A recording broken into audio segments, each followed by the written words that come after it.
আল্লাহ বলে, বান্দা আমি শুধু সৃষ্টি করে ছেড়ে দেই নাই।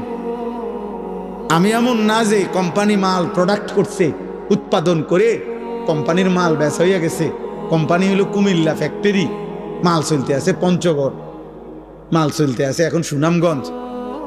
কি করে তারা, কেমনে কি করে কিছু উনি আর কোম্পানি জানে না, মাল বেচা শেষ। আল্লাহ তাআলা বলে, না বান্দা, সৃষ্টি আমি যাকে করেছি আমি তাকে আমার হাতছাড়া করি নাই। আমার কুদরতি হাতে 24 ঘন্টা আমি তাকে লালন করছি, পালন করছি। তার হাসি আমার দেওয়া, তার কান্না আমার দেওয়া, তার আনন্দ, তার বেদনা, তার সুখ, তার দুঃখ, তার উপার্জন, তার খাদ্য, তার খাবার, তার রোদ, তার বৃষ্টি, তার গরম, তার ঠান্ডা, তার আলো, তার অন্ধকার, তার জীবনের সব কিছু আমি পৌঁছাচ্ছি।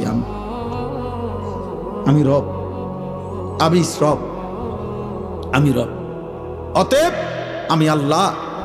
প্রশংসার প্রকৃত এই মানুষের একটা সূক্ষ্ম বিবেক হলো, দোস্ত, মানুষ আল ইনসানু আবিদুল ইহসান, আরবি ভাষার একটা প্রবাদ, মানুষ অনুগ্রহের দাস, অনুগ্রহের গোলাম।